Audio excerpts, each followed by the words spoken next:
Welcome to Unselfishly Me, a podcast all about self-love, self-care, and everything in between.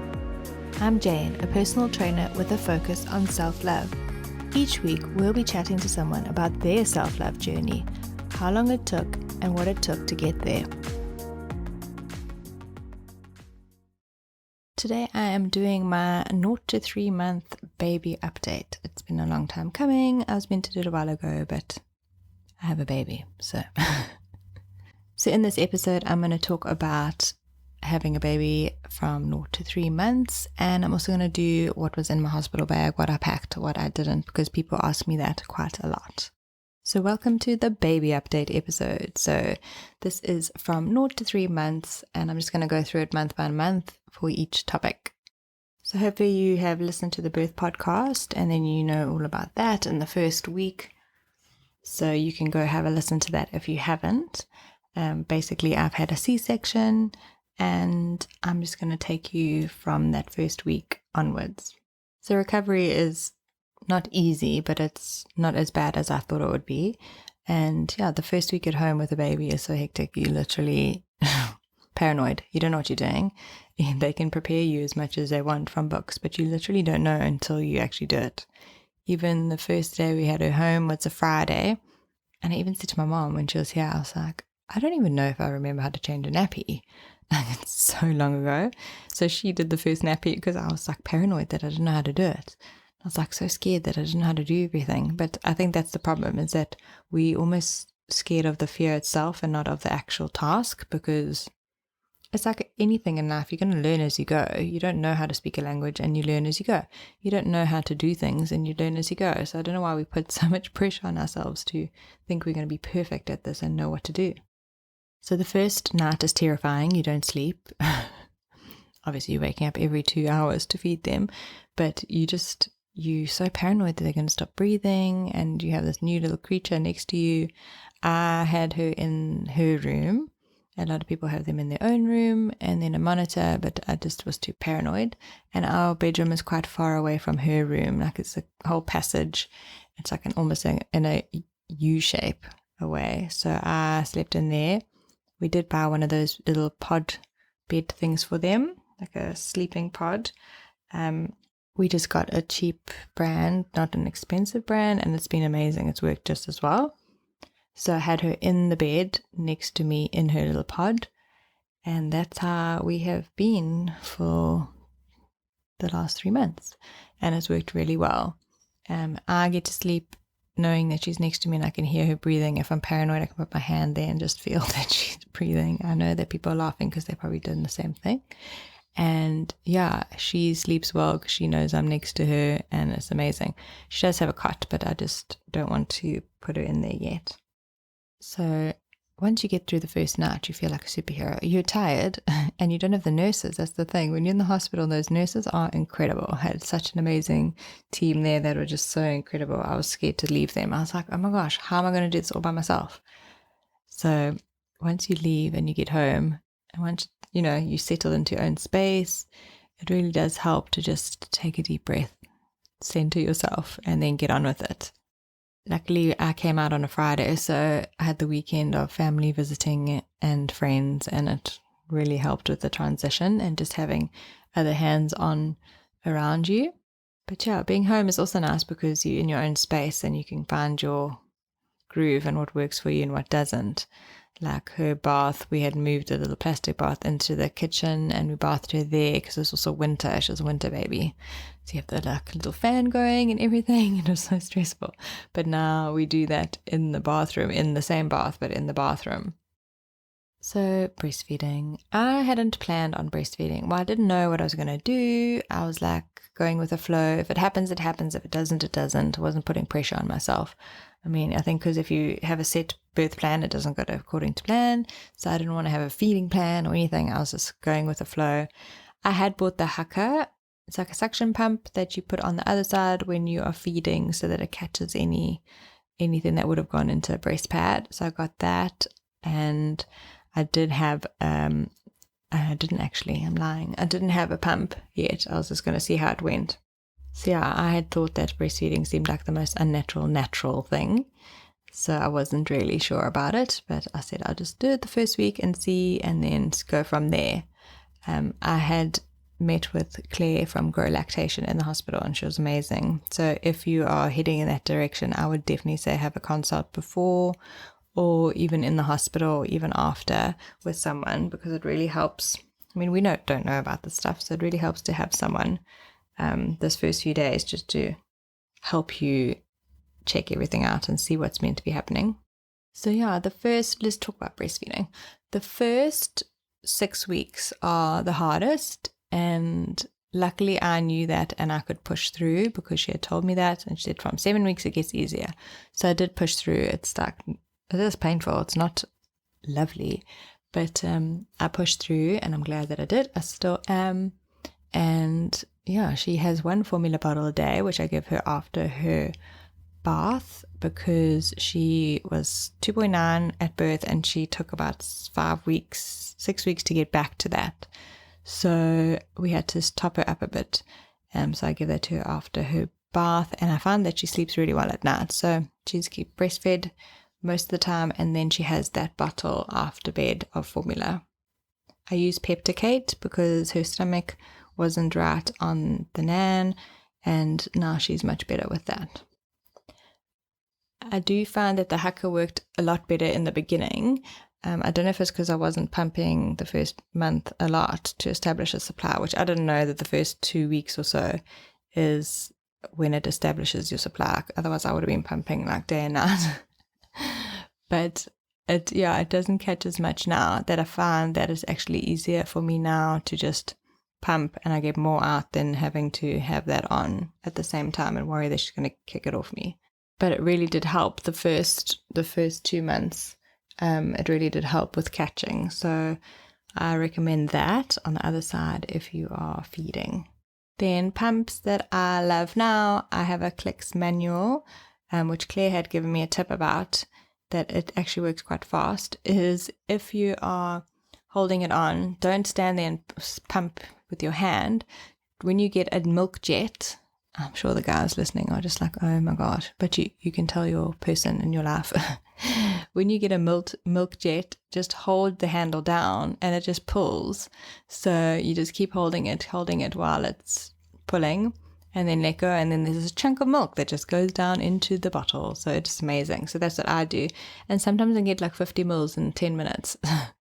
So I like to do that. And then I've also got a Medela Mini Electric, which I use generally at night. I pump after the morning feed, which Medela has said is a good time to do it after the morning feed. And then at night, also strangely, after she's gone to bed, then I do that. So I try to get a bottle for her out of those two for the next day, especially if I'm going out and about. I'm not someone who feels comfortable whipping it out in public, even if I'm covered. So I like to just give her a bottle also, because if my mom's with me or whoever's with me, they can just feed her as well, so that I also have my hands free. So if you need clarification on the milk jet thing, just send me a DM on Instagram and then I'll send you a voice note or try and explain it better. But yeah, I think when you're in it, you'll know and understand, and you'll be like, yes, that jet. So body-wise, I was quite lucky because I trained all the way to 8 months. Then my pelvis had split, so I didn't carry on after that. But I lost the weight quite quickly. Not everyone is obviously like this, and it's different for everyone, and it wasn't my goal to lose it quickly. I had given myself, I said, just chill for the first 6 weeks, just 6 months, just try and move more, eat like less sugary things. I wasn't going to diet or anything. I was just going to be like, cautious. And yeah, I was giving myself 6 months to lose the scale weight. Obviously, whatever you put on, half of it generally goes straight away because it's baby and it's fluid and it's everything that, goes with the baby. But I was quite lucky that in the first week afterwards, the next week, I'd put on 11.2 and I'd lost 10.6. So mine was mostly baby and fluid and everything that goes with the birth. But yeah, in the first month, I had gone back to my previous weight. So I think we put so much on scale weight, which we shouldn't. I don't really weigh myself, to be honest. I only weighed myself before and now after, before pregnancy, during, like every month, but I never weigh myself other than that. I go on centimeters and how my clothes feel, which I think is more important for everyone. So that's what I did. That's the only reason I know these things now is because I was doing it just for interest's sake. I think you need to not focus on that when you have a baby. You need to focus on surviving the first 6 weeks especially. Don't even think about weight loss. Don't even think about any of that. You just eat when you can and as much as you can, and you just focus on that baby and getting enough sleep. That's what you should be focusing on, because it's such a huge change that it's so important to look after yourself, because I think we weren't. You so busy trying to just sleep and look after this little baby, and it's just such a big shock. It was a huge shock to me, to be honest. I wasn't expecting how much time they take up. I also didn't know that when they say you're feeding every 2 hours, that you're timing it from the start of the feed. I thought you feed them for 2 hours, and if you finish at 2 o'clock, then the next one is at 4. No, it's not. It's at the start. So if you start at 1:30, it's 2 hours from 1:30, not if you finish at 2:30. Even if you feed them for an hour, it's not. You've lost an hour. So it's so time consuming, because in the beginning she was also feeding for quite a long time because she had a mild tongue tie, which we then got sorted at 8 weeks. But she was taking so long to feed that if I started at 10 and it's like 45 minutes, and then you got to burp them, then you got to change them, and then by the time you finish, it's time to feed them again. That was a shock to me. Did not realize that. So yeah, be prepared for that. And then at least in the newborn phase, they do sleep a lot during the day, which I was happy about because I could get work done. But then they like get older and then they're more awake, and you're like, oh my gosh, I can't get anything done. But yeah, the worst part is she kept on having gas. Like she obviously didn't know how to get rid of the wind and the gas. And I think in the beginning, in the first 8 weeks, it was a lot to do with the tongue tie as well, because she take on more air and then they take on more wind. So, I mean, I think in my phone here, I've got the 6th of July. She was born the 25th of June. She cried from 6 p.m. to 12:30 at night. And then I cried and I couldn't stop. And then I was teary the whole of the next day. Didn't know if it was colic or wind. Eventually, we gave her gripe water and she eventually slept for like 8 hours straight. But then I was panicking because I didn't give her gripe water before then. I'm like, she's so small. I don't know if I should give her gripe water. So I kept waking up and checking on her, and I had the worst guilt the next day thinking that I drugged her. So I was like, why is she sleeping for 8 hours? That's unheard of for this little newborn, because they need to feed every 2 hours. So I felt so bad, and I was just like, okay, maybe she's traumatized from all the crying, and that's why. So we thought she had colic, then we thought she had silent reflux because she spits up a lot, and it was just so hectic and stressful. And the guilt, like for a few days, and I'm not a big crier, like I didn't even cry the whole time I was pregnant. I'm like not a big crier at all, and I could not stop crying for the next day, just randomly. So it is so stressful. You don't know what you're doing. Then when they're crying, you feel so bad because you think you've done something wrong. So it is so much to take on, and it's just your hormones are out of whack, and you're just doing this new thing that you have no idea what you're doing. And like nothing makes you feel bad more than a baby crying, and you can't actually make them feel better. Like that's my job. I need to make them feel better. So looking back, I probably just should have tried to make a bottle and feed her a bottle or something. But then you're like, well, you're not hungry, and then you try to feed them, they're screaming. So maybe she just wanted a bottle. I should have just tried to give her a bottle. But yeah, colic, wind, gas. They don't know how to poop or fart, and they're pushing and they don't know what they're doing, and so that's why they throw up as well, because their little sphincter things in their throat and their butey doesn't actually know how to work properly. So that's why they're straining when they shouldn't strain, and then they're frustrated, and then they're in pain because their stomach's not working. And it's just, yeah, the first 6 weeks were hectic. I couldn't wait to go to the ped. So when I went to see her, she said, no, they're so little, they don't know what they're doing. And that's why she seems to be okay, and she doesn't need medication or anything. And now she's much better. Like she doesn't cry as much when she's trying to fart. She used to cry all the time. It was so stressful, but now she's much better. Just know that there's a turning point at 8 weeks and 10 weeks. I found that the turning point was at 10 weeks for me. Everything was better. She was sleeping better. I think she started sleeping through around 10 weeks. She started sleeping through longer periods. I mean, I have had her swaddled in a blanket the first 2 weeks, and then I put her in they'd love to dream swaddle with her little arms up and little wings. And I found as soon as I put her in one of those, she was sleeping like 4-hour stretches as the first stretch, which was so nice to be able to sleep at least 4 hours in the beginning. So look at swaddling them if you are having a problem with them not sleeping very long. But yeah, 10 weeks is the turning point, what I found. It was so nice. But yeah, it's weird having a 3-month-old. It's weird having a baby at all. Sometimes I look at her and I'm like, oh, where did you come from? So for the hospital bag, I should have done a proper list. I can't find my actual packing list, but a few things that you don't need. I packed my haka, but if you're there for 3 days, your milk only comes in on the 3rd day anyway, and that's when you're going home generally. So that was a waste of packing because you're not really going to be feeding you. It's the colostrum. It's literally like nothing. So that didn't need to get packed. I did pack a bottle, which I'm glad about. I didn't pack formula because I didn't know if they had formula or if I was going to do formula. So pack a bottle because they put your name on it. And if you have problems, and even if you're planning to breastfeed, you don't know if you can or can't, but at least then you've got that bottle.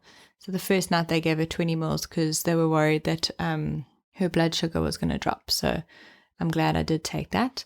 And then a dummy, but please don't be like me and have a newborn, one of those brands, because she was so tiny that she couldn't even have it. It took up her whole face. So those good old cherry dummies, the little white ones, yellow ones, blue ones, pink ones that you get from Baby City, etc. Get something like that because they're small and they can fit into little tiny babies as well. Listen to what your doctor says about the weight. They had said that she'll probably be 3.2, 3.3, but she was 2.9 and she was petite. So all the clothes that we had were way too big for her, all the newborn clothes, that my mom had to go the second day out and she had to go buy the tiny baby range from Ackermans. So maybe even have one little outfit of the tiny baby range and then have newborn, and then you can go from there because she was so tiny and she lived in that stuff for the first month or 2, and then she moved into newborn. Someone had told me to pack a book, and so I did, but I literally didn't even open it. You don't have time for that. When you're not with the baby and they're sleeping, you either sleeping or, I don't know, maybe it's because I was having to do work on my phone. But what I did was I downloaded a few episodes of Netflix shows on my phone, and I had headphones, so even at 2 a.m. when I was feeding her, I would listen to a show or watch a show. So you can do that, or listen to a podcast.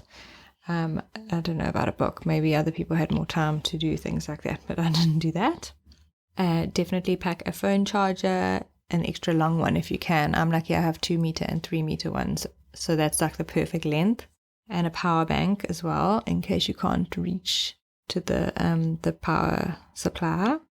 Jungle juice, if you're going to be using it. I was actually sampling Nick's product of Jungle Juice Plus, so we had so many samples, so I had all of that. But the thing is that his is sugar-free, whereas the one that you mix yourself with the Shannon elixir and things like that is got like 60 teaspoons of sugar. So that's another podcast. Contact me if you want to know the stats. Water bottle. A water bottle is just so much easier, one with like a pop-up lid, so that when you're pouring water you don't have to drink from, pour little glass. It's nice to have like an easy one-arm water bottle. I packed props for pictures, obviously, which worked out well because my friend Melissa Mitchell, she's a photographer, so she came and on the second day and did a shoot, and I had like lots of little props that I really wanted to be used. Baby blanket. I took a distinct one so people could see her when she was in the nursery viewing. A friend of mine had actually suggested that, Jen. So she had like a little flamingo one. And then baby hats and mittens, because they're so, she was a winter baby, so obviously it was a bit colder. But like mittens are nice because then they don't scratch their face. I didn't have any for that first week, and then a friend gave them to me a week later. but the little hat definitely. And then also get checked by a lactation consultant and see if you need shields so that you don't have to get someone to buy. Have them sterilized and then ready to use. And then sterilize the bottle and dummy before you go, just so that everything is literally ready to go at the hospital if you need it. So in my hospital bag, I had nappies, bum cream, wet wipes, and I put everything in a little caddy. So it's like got a little strap and it's got little pouches. So everything is in one place. Bottle, dummy, clothes, the tiny baby as well, maternity pads, breast pads, nursing bra. I use crop tops now, to be honest, not like the hectic, like running ones, just like the yoga soft kind of vibe. I just, the clicking in, it's just such a mission. I'll just pull my top up. Slippers, summer pajamas, button up top and shorts, and then like one long pair and a gown. So my friend Jen had said that it is quite warm in there because they have to keep it a certain temperature for babies. It's not like you're going into Woolies and it's freezing. So luckily she told me, so that I packed a summer pair. And you're also quite hot, like the first day or two, you just feel really hot. So I packed that, and then I packed my headphones and everything else. Oh yeah, and snacks. I had friends that were helping me with all this, and they said snacks. So I packed lots of snacks, my favorite snacks, things like little guava rolls, but the healthy ones that you get for kids at Checkers. So I had like all these different snacks in case I got hungry. And thank goodness, because sometimes at like 2 or 3 in the morning, you're not used to being waking up at that time. So then your body's like, oh, I'm actually hungry. So luckily I had snacks next to me so that I could have them in the middle of the night. Also just, obviously I had speckled eggs, let's be honest, and chuckles.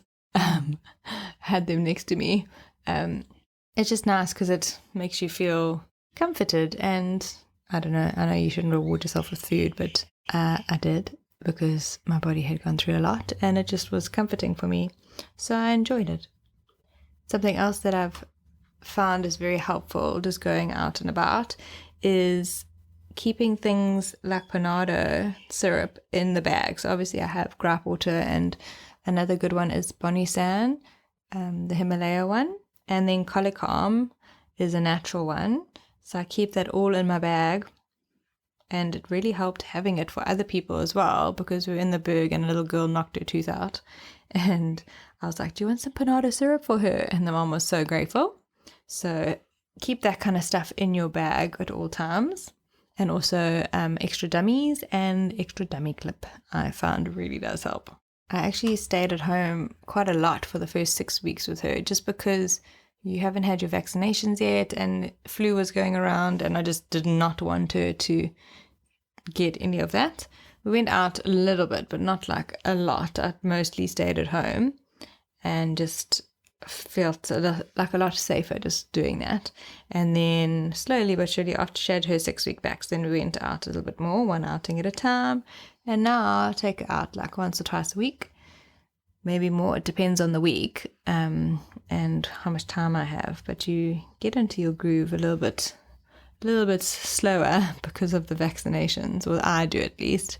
So many people just come up to your baby and they're like touching them or want to hold them, and I'm like, I literally don't even know you.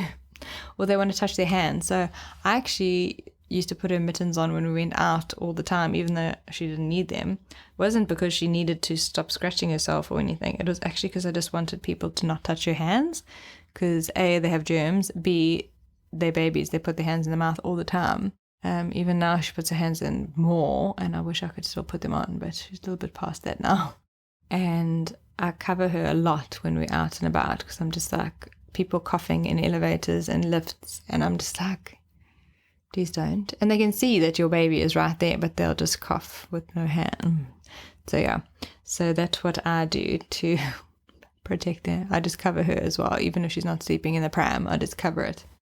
One thing that I was worried about was changing nappies, and I honestly thought it was going to be the worst thing ever, but okay, I know it's going to get way worse than it is now. But it's not that bad, except when she has blowouts, which I'm sure if you follow me on Instagram, you've been watching my stories, she has one at least once a week.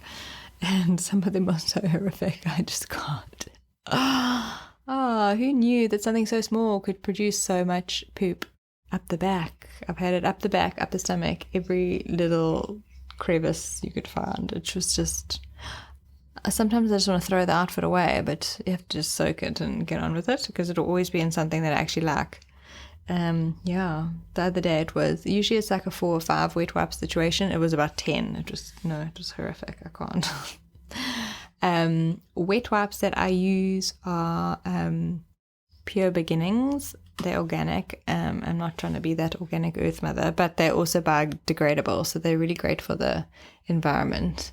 So that's also why I like them. And I don't mind paying more if it's actually helping the environment as well. So for the breastfeeding situation, definitely, like I said before, push through to the 6-week mark if you can. Obviously, everyone's different and not everyone can, or not everyone wants to. Your mental health definitely comes first. So if it's causing you to be super anxious or causing you to literally think of nothing worse, and if you're going to be better just supplementing with formula or pumping, then do that. Do whatever works for you, because this is the hardest transition of your life, literally. So you need to do whatever suits you. But I will say that getting a laser, if you are battling, getting a laser from a physio is so helpful, going to the physio for laser.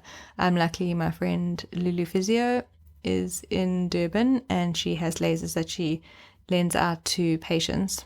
So I was lucky enough to rent one from her for, I think, a week or 2. It helped so much. Who knew that a laser could heal you so quickly? Apparently she did. But it helped so much, and I highly recommend that. And then also using lanolin, so you put it on after every feed. That definitely helps. Also vitamin E oil. I'm not sure if I meant to say that, but my mom told me to do it because it's natural, and sometimes it actually helped when it was really bad as well. One thing that I have learned as well is that if they are thirsty, they can just be thirsty, so they might not even be hungry. But we went away and it was so hot, and she was then wanting to feed every hour and a half, and it's just because it's so hot and they're just thirsty. So they might be fussing, but it might be because they're hot and actually thirsty. How could I forget about the poop, that they can also poop in the bath? So don't ever run yourself a bath and then run their bath, because we bath her in a separate little bath, because she might poop in the water and then you have nowhere to actually empty it. Literally, she was being lowered in and I just saw this poop come out into the bath. It was horrific, but hilarious at the same time. I actually was in hysterics. I actually need to make like a highlight on my Instagram just of her Peyton's poop, because I've done so many stories about blowouts and the bath poop, and yeah. So that's a little life hack from me. Don't do that. So that is my 0 to 3 month update. If you follow me on Instagram, you would have seen stories and things like that as well. So if you're going through this right now, or you're about to go through it, just know that after 3 months it gets better. So every month is a little bit better than the one before. So keep at it. If you have any questions, just email me on hello@unselfishlyme.com, or you can email jane@gijane.co.za, or just send me a DM on Instagram. I also have them on my GI Jane Fit Instagram. I have highlights and there's Q&As there as well. Thanks for listening, and I'll see you next week. Thanks for listening to Unselfishly Me. Follow us on Instagram @unselfishlyme, and check out our website www.unselfishlyme.com.